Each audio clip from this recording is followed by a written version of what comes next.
दोस्तों, आपका स्वागत है एक और नई कॉमिक्स में शैतान का जादू। तो मैं स्टार्ट करता हूँ और इनकी कॉमिक्स बहुत ही ज़्यादा बढ़िया रहती हैं।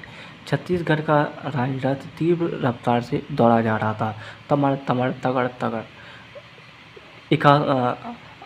अकस्मात ही कोचवान को रथ रोक देना पड़ा। क्या हुआ? रथ क्यों रोक दिया कोचवान?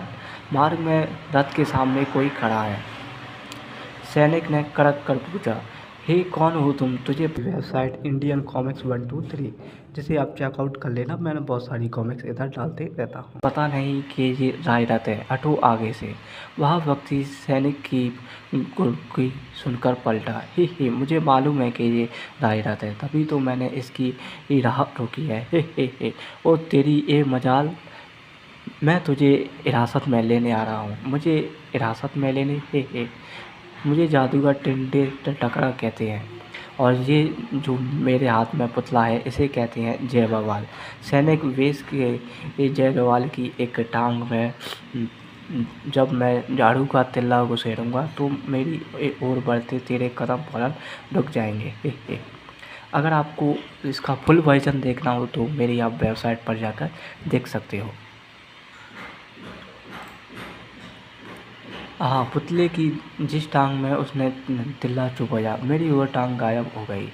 हो बू हू ही, आगे बढ़ और ले मुझे हिरासत में, ताकि मैं तेरी दूसरी टांग भी एक गायब कर दूँ। हे किंतु तुम्हारी मुझसे क्या दुश्मनी है? भव मुझे शत्रुता तुमसे नहीं, राजराज में सवार राजा छत्तीस सिंह से है।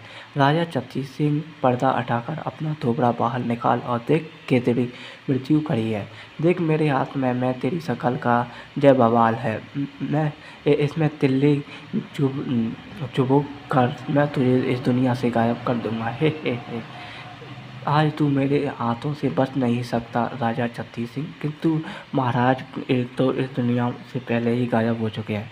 हम तो इसकी धुलाई के लिए इसे नदी पर लेकर जा रहे थे। इतना सुनते ही जादूगर टिंग टक्कर का क्रोध और भी बढ़ रहा उठा। नहीं, यह नहीं हो सकता। अगर छत्तीस सिंह मर गया तो फिर मैं बदला किससे लूँगा? उसे जीवित होना होगा। अरे पर मेरी टांग तो ठीक करता जा। बहु हुर मेरा हूँ, इसे जीवित रहना होगा। जबकि उसी समय छत्तीसगढ़ में राजा में जबकि उसी समय छत्तीसगढ़ के राजमहल में राज दरबार की कार्रवाई आरंभ होने से पूर्व सावधान बाहुदेव बामूलाल राजा होशियार छत्तीसगढ़ आजम महाराज बांकेलाल जी दरबार में पधार रहे हैं। वो मारा पापड़ वाले को छत्तीसगढ़ आजम महाराज बांकेलाल, यही सुनने को तो मेरे कान कब से तरस रहे थे। वाह वाह हे। तो आखिरकार मुझसे विवाह होते ही रानी रूप कंवर ने राजगद्दी मुझे सौंप ही दी और मैंने बन ही गया छत्तीसगढ़ का राजा। आज पूरा हो ही गया मेरी कामना। विशालगढ़ का तो बन नहीं पाया, पर छत्तीसगढ़ का सिंहासन अपना बन ही गया। हे वहाँ रहा मेरा सिंहासन, जो कि बड़ी बेसब्री से मेरी प्रतीक्षा कर रहा है। हे अब तुझे फ़ौरन इस पर आसीन हो जाना चाहिए। किंतु इससे पूर्व के वाकेलाल राज सिंहासन पर आसीन हो पाता। दाढ़ सिंहासन से दूर ही रहिए वाकेलाल, नहीं तो मैं पंगा या देना है। गुड़ गुड़ ये तो दारू है, इसे ये तो मैं भूल ही नहीं सकता। बहु पर ये तो भले ही बहु, पर मुझे आगे बढ़ने से रोक ही क्यों रहा है? स्वामी कृपया आगे से हटिए। ये तो रानी रूपरपा की आवाज़ है। बहु हो। अरे आप तो ही गए, अपने आप उठिए जाइए। दरअसल आप जिससे सिंहासन की तरफ बढ़ रहे थे वो मेरा है। आपका सिंहासन भी आ रहा है, मैंने कल ही बनवाने को दिया था। हे महाराज जी, महाराज वाकेलाल जी का चरण आसन बढ़कर आ गया। मुच्ची के हाथ में कील लग गई थी, इसीलिए विलम्ब ही उसने क्षमा मांगी। हे आहा चरण सिंह भाव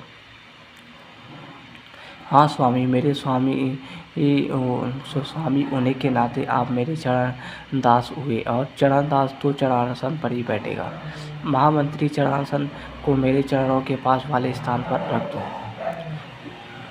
स्वामी, अब मैं अपने आसन पर आसीन होती हूँ।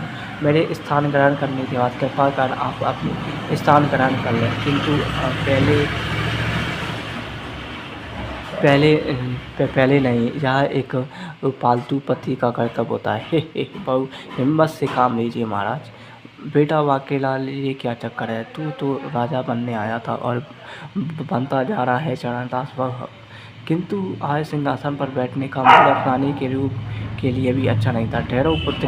हाँ पुत्री जी, हमें किसने पुकारा? रानी रूपलंकर और वाकेलाल और कावेरी सभी सभासदों की निगाह के द्वार की ओर से आए उस स्वर की तरफ उठी। और कौन हो तुम? तो तुमने हमें पुत्री कहने का साहस कैसे किया?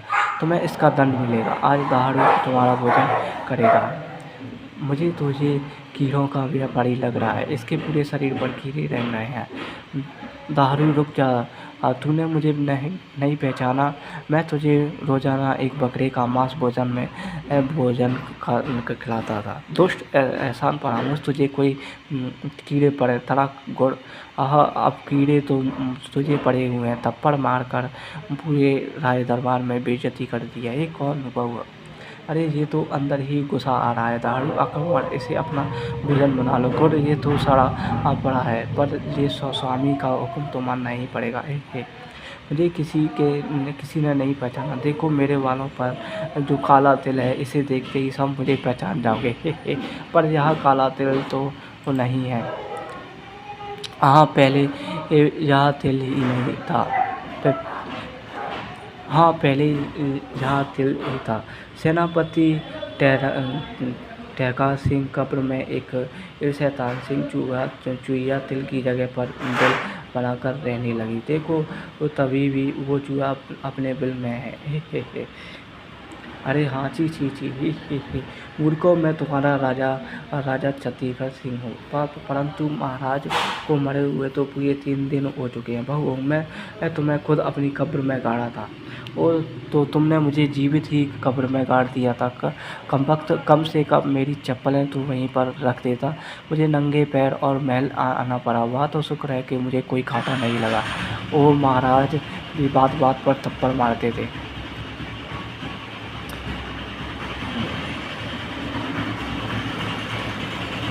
अगर अब भी तो तुमने मुझे नहीं पहचाना, तो ये देखो मेरे मुंह में पूरे 36 दांत हैं, जिसमें से 4 चूहे ले गए। 1 2 3 13 32 26। अरे हाँ, 26 दांत तो सिर्फ हमारे राजा के ही थे। जब तक मैं जिंदा हूँ, मेरे सिंहासन पर मेरे सिवा कोई दूसरा नहीं बैठ सकता। मेरे लिए एक गिलास पानी लाओ। बांकेलाल का बुरा हाल था। बेटा बांकेलाल, अब ये मुर्दा छत्ती सिंह कब्र में से उठकर कैसे और कहाँ से आ गया? बेटा बांकेलाल, अब तो तेरा क्या होगा? अभी तक सिंहासन का एक ही वारिस थी, जिसे मैं रास्ते से हटाकर जल्द ही राजा बन जाता। पर अब ये तो लग रहे हैं वहीं से विवाह करते तू बस गया, नहीं तो ये कभी से तुझे ये लेने के देने पड़ जाएंगे। अरे क्या पानी गिलास में नहीं? क्यों नहीं लाया? मुर्दों के लिए पानी तो वो इसी में ही लाया जाता है महाराज। अरे अरे ये यहाँ पर क्या पड़ा है? मैं कुछ दिन बाहर क्या गया, ये दुनिया भर की एक गंदा पड़ा सारा से सिंहासन के पास लाकर डाल दी। बाहर फेंको इस गुड़ को। ही। अब क्या इस मुर्दे के साथ रहना पड़ेगा? तभी राजा छत्ती सिंह की नज़र बांकेलाल पर पड़ी। ही, महामंत्री, ये नमूना कौन है? कोई नया नौकर रखा है क्या? उसे मुकुट क्यों पहना रखा है? ही। क्षमा करें महाराज, ये नौकर नहीं, आपके दामाद जी वाके। क्षमा करें महाराज, ये नौकर नहीं, आपके दामाद जी वाकेलाल हैं। हे इतने सुनते ही मेरा पटीचर आदमी, मेरा दामाद। पुत्री, ये तूने क्या किया? मैंने तो मुर्दापुरी के राजकुमार से तेरा विवाह रिश्ता तय कर रखा था। बांकेलाल द्वार की तरफ मुँह कर हुआ। ये मेरा मुँह वो द्वार की तरफ क्यों कर रखा है? ऐसा फटीचर आदमी मेरा दामाद हो ही नहीं सकता। मुर्दे छत्तीस सिंह तुझे नहीं छोड़ूंगा। बांकेलाल को सहारा दिया सेनापति ने। उठिए बांकेलाल जी, इसकी बकवास मैंने बहुत सुन ली। आहा हो। राय सिंहासन से उठ खड़ा हुआ। सेनापति, नमक हराम, तुमने मुझे तलवार क्यों मारी? तरक मुझे, अरे तुझ पर तलवार का कोई असर नहीं हुआ, खून खून ही नहीं निकल रहा। तब तक रानी रूपरानी भी समझ चुकी थी। सैनिकों, इसे उठाकर महल की छत से नीचे फेंक दो। पुत्री, ये तुमने क्या किया?